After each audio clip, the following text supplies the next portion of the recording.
ऐसे तो हमारा घर कैसे चलेगा? पूरे गांव में सिर्फ हम ही गरीब बचे हैं, बाकी सब पैसे वाले हो गए हैं और कितने दिनों तक भूखे रहकर हमें दिन गुजारने पड़ेंगे। तुम मत रो माया, मैं सब जानता हूँ। मैं मेहनत करूंगा, एक दिन हमारा अच्छा वक्त जरूर आएगा। आप दूसरा कोई काम क्यों नहीं करते? ये कपड़े बेचने में तो कुछ कमाई नहीं है। मैं आपसे कुछ मांगती भी नहीं हूँ, दूसरी पत्नियों जैसे खर्चा भी नहीं करवाती। हम दोनों का पेट भर सके इतना खाना ही तो चाहती हूँ। अच्छा जी, मैं दूसरा काम जल्दी से ढूंढ लूंगा, तुम चिंता मत। रमेश काम ढोने जाता है। वहीं एक पेड़ के नीचे बूढ़ा व्यक्ति बैठा मिलता है। रमेश बूढ़े व्यक्ति को देखकर रुक जाता है। अरे दादाजी, आप यहाँ क्यों बैठे हो? बेटा, मैं बहुत ज्यादा थक गया हूँ और कई दिनों से भूखा भी हूँ। भूख के मारे चक्कर आ रहे हैं। बेटा, कुछ खाने को हो तो दे दो, भगवान तुम्हारा भला करेगा। दादाजी, मैं आपको क्या बताऊं, कुछ दिनों से मेरा काम धंधा नहीं चल रहा है। आज मैंने और मेरी पत्नी ने भी खाना नहीं खाया। ठीक है बेटा, कोई दादाजी आप थोड़ा रुकिए, मैं घर से आपके लिए कुछ लेकर आता। यह लो दादाजी, मेरी पत्नी ने यह कुछ बचा कर रखा था। शुक्रिया बेटा, भगवान तुम्हारा भला करे। दादाजी, आप मेरे घर चलकर बैठो, मैं आपके लिए गांव से खाना लेकर आता हूँ। नहीं नहीं बेटा, मैं रुक नहीं सकता हूँ, मैं बहुत ही जल्दी में हूँ। पर बेटा, तुम एक सच्चे और दयालु इंसान हो, इसलिए मैं तुम्हें कुछ देना चाहता हूँ। नहीं नहीं बाबा, मुझे कुछ भी नहीं चाहिए। बेटा, मैं तुम्हें वरदान देता हूँ, तुम्हें जो भी मांगना है वो मांग लो बेटा। अरे दादाजी, मैं आपसे क्या मांग सकता? जल्दी मांगो बेटा, मुझे अभी दूसरे काम से जाना है। तभी माया वहां आ जाती है। मैं क्या मांग सकता हूँ आपसे? ठीक है दादाजी, तो मुझे एक ऐसा वरदान चाहिए कि मैं जिस किसी को भी जो भी काम दूं, वो काम करता ही रहे, जब तक कि मैं उसे ना बोलूं। क्या ऐसा हो सकता है? तुम दूसरा वरदान मांगो। और क्या मांगू? हाँ, अगर मैं खाना बनाने को कहूं तो वो मुझे कभी मना ना कर पाए। हाँ बेटा, और वरदान मांग लो। तीसरा, क्या मांग लूं? हाँ दादाजी, ये पोटली के अंदर मैं जो भी रखूं उसको मेरे अलावा कोई और ना निकाल पाए। अच्छा ठीक है, हो जाएगा बेटा, तथास्तु। आदमी वहां से गायब हो जाता है और रमेश चौंक जाता है। अरे माया, ये कोई साधारण व्यक्ति नहीं था। माया रमेश को गुस्से में घर ले जाती है। अरे यह क्या किया जी आपने? सही में आप पागल तो नहीं?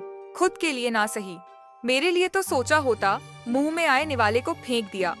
आपको तो कोई और काम भी नहीं आता, कब आप दूसरों के पति जैसे बनोगे? हे भगवान, मुझसे बहुत बड़ी गलती हो गई जो मैंने आपसे शादी कर ली। अगर आपने अच्छे वरदान मांगे होते तो आज बड़े से घर में खड़े होते। हम सबकी गरीबी भी दूर हो जाते। भगवान, क्या करूं मैं? और तभी रमेश गुस्से में काम ढूंढने निकल जाता है। और कहाँ जा रहा है इतने गुस्से में? बीवी से झगड़ा करके तो नहीं आया है, और ये जंगल में कहाँ जा रहा है? अरे ये तो कोई चमत्कारी पुरुष लगता है। हाँ भाई, मैं अपनी बीवी से झगड़ा करके आया हूँ, अब काम की तलाश में जा रहा हूँ। अरे भाई, तुम बहुत आगे की मत सोचो, नहीं तो बहुत बुरा हो जाएगा तुम्हारे साथ। अरे यह क्या, इसके तो पैर तो दानव जैसे है। हाँ, अब मैं समझा, यह वही दानव है जो सबको उसकी बातों में फंसाकर उसको गुलाम बनाकर मार देता है। अरे भाई, कौन सी बातों में खो गए हो? आपको पहली बार देखा है ना, इसलिए थोड़ा डर गया हूं मैं। बोलो, कहाँ जा रहे हो? गुस्से में बहुत परेशान लग रहे हो तुम। भाई, काम ढूंढने निकला हूं, काम मिल ही नहीं रहा है, बहुत परेशान हो गया हूं।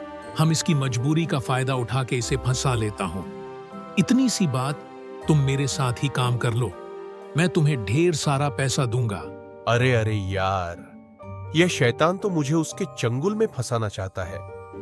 एक बार जो मैंने उसकी बात मान ली तो मैं तो कया काम से, वैसे भी जी के मैं क्या कर रहा हूं, घर की हालत तो खराब ही है। एक काम करता हूं, इसकी बात मां मान लेता हूं। हम क्या सोच रहे हो भाई? चिंता मत करो, मैं तुम्हें पगार, बहुत सारी पगार दूं। अच्छा अच्छा, ये लो थोड़े से पैसे, अभी ले जाओ। 1 महीने के बाद मैं तुम्हारे पास आऊंगा, तभी तुम्हें काम पर आना पड़ेगा। अच्छा अच्छा, मैं जरूर आऊंगा। 1 महीने के बाद तुम आ जाना, अभी मैं जा रहा हूं। यह क्या लेकर आए हो? अरे तुम ये सब बातें छोड़ो, पहले तुम ये रख के आओ। नहीं नहीं, पहले तुम बताओ मुझे, तुम यह सब कहीं चोरी करके तो नहीं लाए हो? नहीं नहीं, ये लो पैसे। अरे ये पैसे से लेकर आए हो, सच बताओ। दानव के पास से लेकर आया हूँ। आपको उसी के पैसे लाने थे, वो जिंदा नहीं छोड़ेगा आपको। उसने कभी किसी को जिंदा नहीं छोड़ा है। आपको मालूम था, फिर भी आप ऐसा करके आए हो। हे भगवान, अब मैं क्या करूं? अरे तुम वह बात को जाने दो।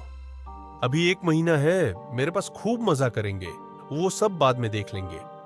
1 महीना पूरा तो होने दो। तो क्या आप मुझे ऐसे छोड़कर चले जाओगे? वादा किया है मैंने दानव से। वह सब छोड़ो, तुम खाना खाओ। क्या कर रहे हो भाई? तुम्हारे पास टाइम खत्म हो गया है। अरे ये शैतान तो आ गया। अब मैं क्या करूं, क्या करूं, क्या करूं? हाँ, याद आया, वो दादाजी ने जो दान दिए थे वो आज काम आएंगे। हाँ, मुझे भूख लगी है। कुछ खाना बनाकर खा के जाते हैं। पर मुझे खाना बनाना तो आता ही नहीं है। क्या तुम्हें आता है? इतनी सी बात है। हाँ हाँ, लाओ, बना देता हूँ। दानव को खाना बनाते हुए बहुत देर हो जाती है। दानव खाना बनाता ही जा रहा था। अरे ये क्या हो रहा है मेरे साथ? मैं उठ क्यों नहीं पा रहा हूँ? जरूर ये इंसान कोई जादूगर है। कैसे हो भाई, क्यों उठ नहीं पा रहे हो क्या? हाँ, मुझे मालूम है कि तुमने कुछ किया है। मुझे जाने दो। इसके बदले मैं तुम्हें बहुत सारे पैसे दूंगा और मैं 3 महीने बाद आऊंगा।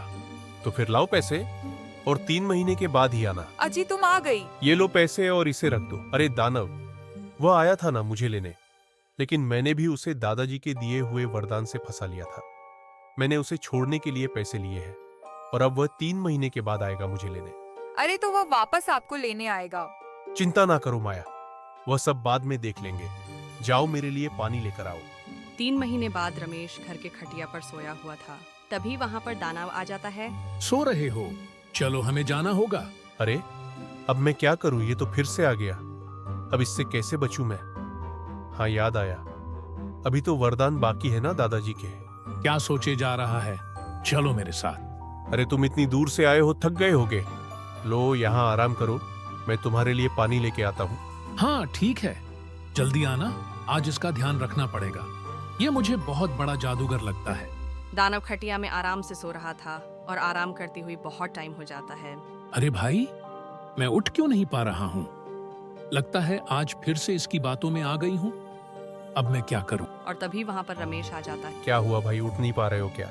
हाँ, लगता है तुमने कोई जादू किया है। इस पर आज जाने दो। मुझे मैं 50 सोने के सिक्के दूंगा और 6 महीने बाद तुम्हें फिर से लेने आऊंगा। अच्छा अच्छा, जाओ, अब 6 महीने बाद आना। यह इंसान बार बार मुझे बद्दू बना रहा है। मैं क्या करूं? आज इसे नहीं छोड़ूंगा। आज इसे मैं लेके ही जाऊंगा।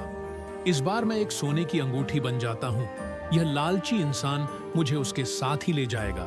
तभी मैं इसको नहीं छोड़ूंगा। थोड़ी देर बाद रमेश आता है। उसका ध्यान सोने की अंगूठी की ओर गया। अंगूठी को देखकर रमेश उसे अपनी पोटली में रख देता है। रमेश घर में आता है, तभी उस पोटली में से आवाज आती है। खुद ही मेरे जाल में फंस गया।